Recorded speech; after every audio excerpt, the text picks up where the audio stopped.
자, 윤석열 대통령이 어제 임기 반환점을 앞두고 각종 의혹을 해소하기 위한 전격적인 소통 행보에 나섰습니다. 기자회견 무려 2시간 20분 동안 정말 쉼없이 이어지는 릴레이 기자회견이었습니다. 네, 맞습니다. 그리고 이 윤석열 대통령 기자회견을 시작하기 전에 국민들에게 허리 숙여서 사과하면서 국민들께 걱정을 끼쳐드려서 죄송하다 이렇게 말하기도 했는데요. 그 모습부터 보고 와서 패널들과 이야기 나눠보겠습니다. 모든 것이 제 불찰이고 제 부덕의 소치입니다. 국민 여러분께 먼저 죄송하다는 말씀, 진심 어린 사과의 말씀부터 드리고 그리고 이 국정브리핑을 진행하겠습니다.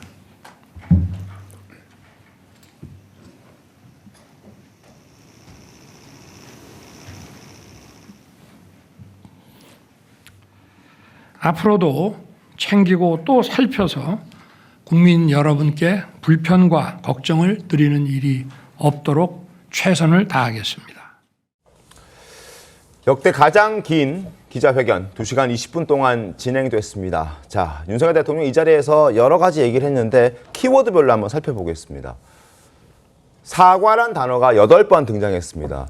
전체 25개 질문을 받았고 대답하고 또 담화문 발표하는 과정에서 8번의 사과라는 단어를 등장시켰고 죄송하다, 잘못했다, 불찰이다, 부덕의 소치다 이런 단어도 한 차례씩 등장을 했습니다. 그래서 모두 12번의 사과와 관련된 메시지가 나왔다라고 보시면 될 것 같은데 솔직하고 담백하게 이야기하려고 노력하는 모습은 엿보였습니다. 물론 부족하다라는 지적도 있긴 합니다만 여기에 지금 여당의 지도부가 나와 계시거든요. 김종인 최고위원에게 여쭤보겠습니다. 어제 어떻게 좀 보셨습니까?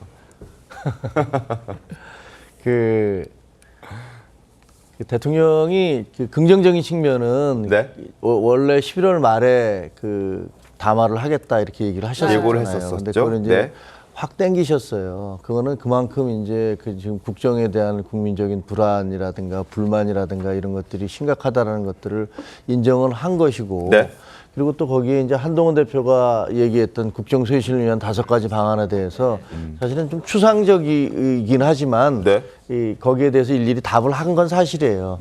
근데 어저께 보면서 느낀 거는 이것을 놓고도 완전히 갈릴 것 같아요. 예를 들면 보수 진영에서는 여권 내부에서의 갈림을 말씀하시죠? 아니요, 여야도 마찬가지인데 보수 진영에서는 그래도 사과를 한 거 아니냐, 대통령이 이 정도의 진심을 보여준 거 아니냐라는 그렇게 반박을 할 수 있는 근거를 제시한 것도 사실이고 또 그 반대쪽에서는 오히려 윤 대통령을 더 미워하거나 싫어할 수 있는 네. 그런 계기를 만들어준 것도 있는 것 같아요. 도대체 사과한 게 뭐냐, 내용이 뭐냐, 공허하지 않느냐, 멍뚱한 소리 하지 않느냐 이렇게 갈려질 수는 있는데 문제는 이제 앞으로 네.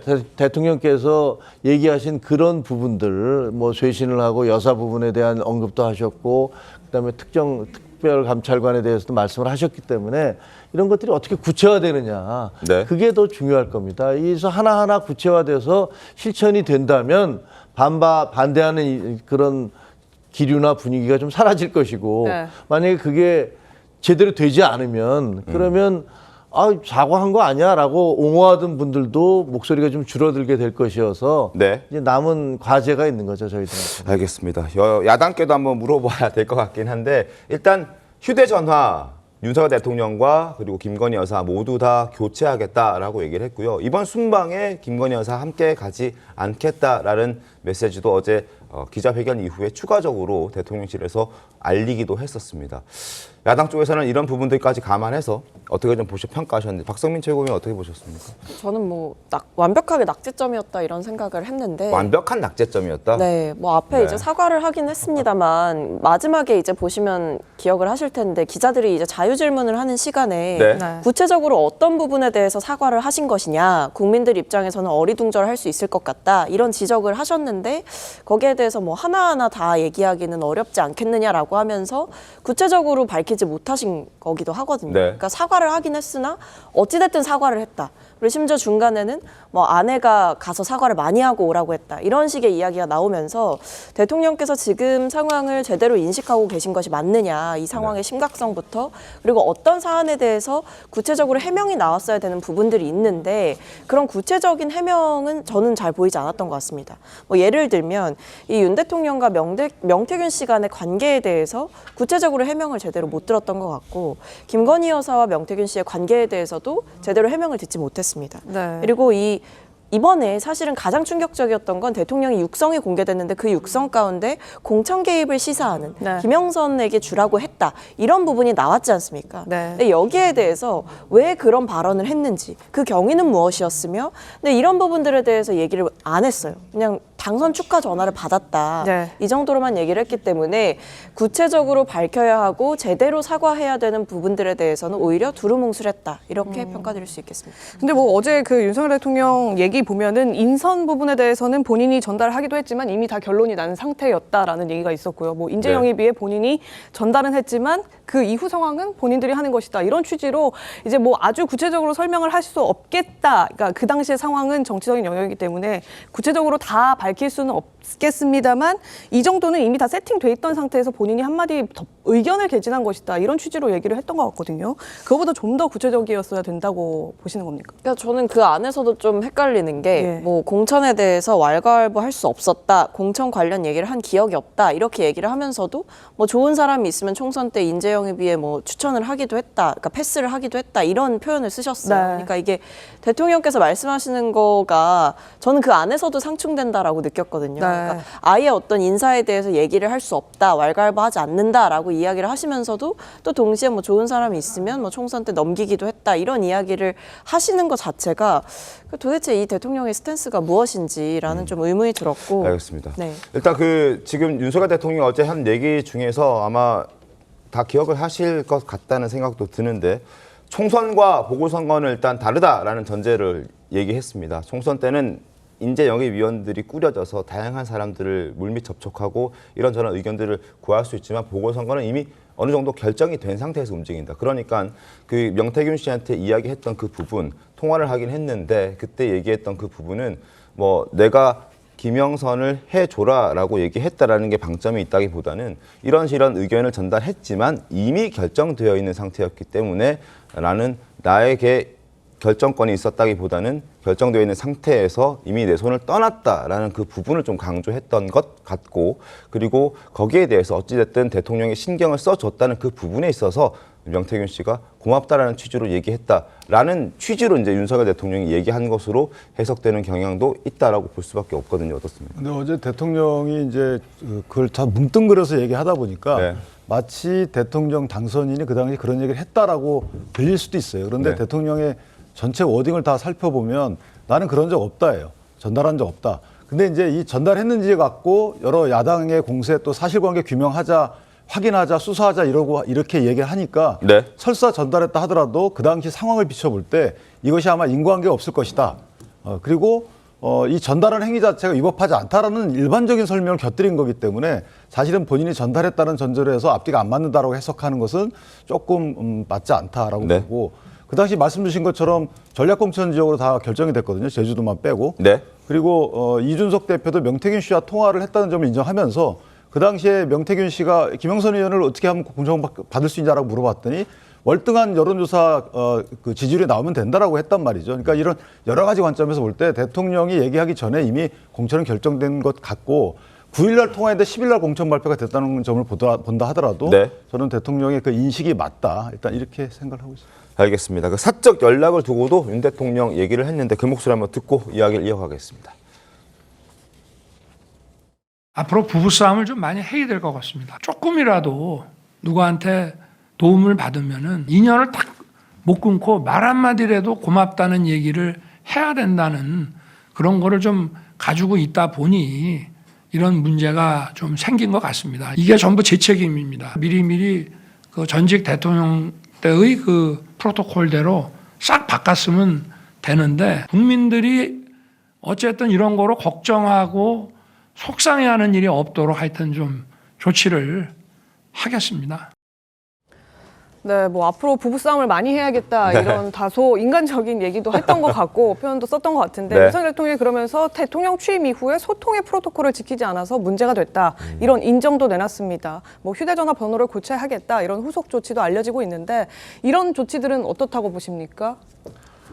만시지탄이죠. 뭐 어떻게 생각해보면 대통령이 되셨을 때 바로 하셨어야 되는 거잖아요. 근데 본인도 인정하셨잖아요. 네. 주변에서 그렇게 하라고 얘기했는데 내가 안 했다. 그러다 보니까 이런 문제가 생겼다. 내 책임이다. 뭐 그런 얘기를 하셨는데 네. 저는 뭐 경호실이나 주변에 있는 참모들이 좀 더 강력하게 얘기를 해서 애초에 그런 것들을 차단했어야 된다고 생각을 해요.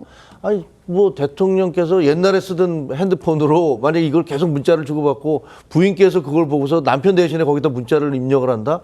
그건 저는 있어서는 안 된다는 일이라고 생각을 하거든요. 그래서 늦었지만 어쨌든 네. 그런 부분들에 대해서 솔직하게 시인을 하고 그런 거 보면 너무 솔직하신 게 아닌가 생각도 들더라고요. 네. 뭐 새벽에 부인이 나한테 대신 그 감사 답글을 달아줬다라든가 그런 것들은 그런 말씀 안 하셔도 되는데 왜 그런 말씀하실까라는 생각이 들긴 했지만 네. 어쨌든 이제는 그런 부분들에 대해서 다 끊겠다라고 얘기를 하셨으니까 꼭 지켜지기를 바랍니다. 알겠습니다. 자, 윤석열 대통령이 어제 회견 이후에 이런 많은 얘기들을 했었죠. 회견 동안에. 근데 이제 한동훈 대표의 입장이 아직까지는 명확하게 나오고 있는 것 같지는 않습니다. 윤 대통령은 한 대표와 갈등에 대한 우려가 있다는 질문에 이렇게 답을 했는데 그 목소리 한번 들어보겠습니다.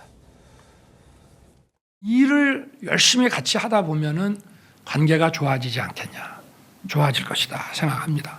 개인적인 감정 가지고 무슨 정치를 하는 것이 아니라 공동의 그 어떤 정치적 이익이라고 하면 그런 것을 추구해 나갈 때 강력한 이런 접착제가 되는 거다. 이제 국감도 끝나고 순방 다녀오고 뭐 이러면은 이 자리를 또 쭉 이어가서 좀 더 빠른 속도로 해가지고 당과의 이런 또 좀 편한 소통 자리도 좀 많이 만들려고 하고 있습니다.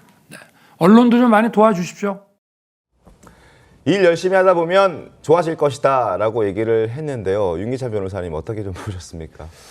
그러니까 저게 이제 한 대표와 감정적으로 그렇게 가깝지 않다. 지금은 현재 상태는. 네, 이것을 그렇게 반박을 안 하셨단 말이죠. 그러니까 이게 개인적인 감정이 안 좋다는 취지로 해석하지는 않고 현재 약간의 갈등 상황이 있다. 이 점은 흔쾌히 인정하신 것 같아요. 네. 근데 그 갈등 거꾸로 얘기하면 그 갈등이 있게 된 배경은 이제 당은 당대로 역할을 하고 또 정부는 정부대로 역할을 하다 보니까 서로 간에 약간 안 맞는 부분이 있지 않겠는가라는 그런 취지의 설명 같고요. 그다음에 이 공동체 이익을 위해서 서로 노력하다 보면 갈등도 있지만 어쨌든 궁극적으로 보면 이것이 그 단합이 될 것이다. 이런 취지의 이제 기대 같아요. 그래서 갔다 오면 현재 어쨌든 그 단합을 위해서 노력을 하시겠다고 저렇게 말씀을 하셨기 때문에 네. 한동훈 당대표와 자리도 여러 번 마련되지 않을까. 또 당의 지도부나 기타 중진 의원들과도 연쇄적으로 당내 의견을 듣는 이런 자리가 좀 필요하지 않을까. 뭐 그렇게 하신다는 말씀이기 때문에 기대됩니다.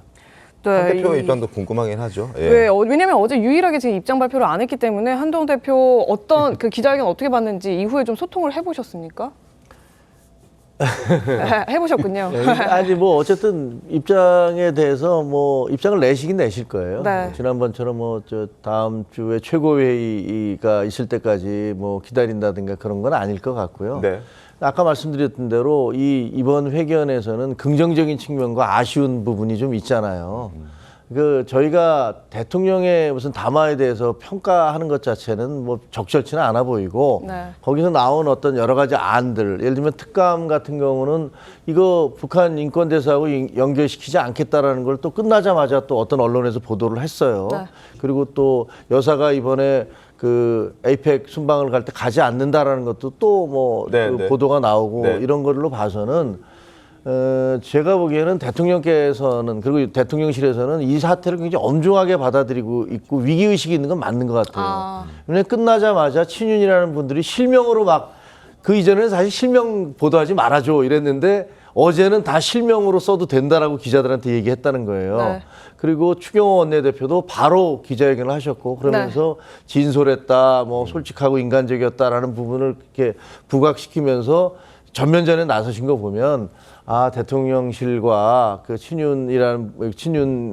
이른바 친윤도 굉장히 이 사태를 심각하게 보고 있고 어떻게든지 해결해야 된다라는 그런 절박감이 있구나. 예. 저는 뭐 대표도 그런 부분들에 대해서는 충분히 평가를 하신다고 생각을 해요. 한동훈 대표도 그리고 또 대통령께서 얘기하신 그런 구체적인 부분, 그 추상적으로 얘기하신 부분들 이런 것들을 어떻게 구체화시킬 것인가 이런 부분들에 당으로서는 노력하지 않을까 이런 생각이 듭니다. 한 대표도 어느 정도 지난 회견을 통해서 숨통이 좀 튀었다라고 평가를 하고 있다는 말씀이신 거죠? 그러니까 아까 말씀드린 대로 아쉬운 부분과 긍정적인 부분이 공존한다 이렇게 저는 그렇게 생각을 하고 있습니다. 한 대표한테 직접 거기에 대해서 어떻게 생각하세요라고 물어보진 않았습니다. 네, 반응도 따로 전달받으신 바가 들으신 바가 없으시고. 뭐 본인이 하시겠죠. 이제 곧. 알겠습니다. 뭐 다음 주까지 기다릴 필요는 없다라고 말씀을 하셨으니까 오늘 중에 나오겠죠? 그건 뭐 제가 당담할 수는 없지만 뭐 하여튼 다음 주까지 가지는 않을 것 같습니다. 알겠습니다. 좀 기다려 보도록 하겠습니다.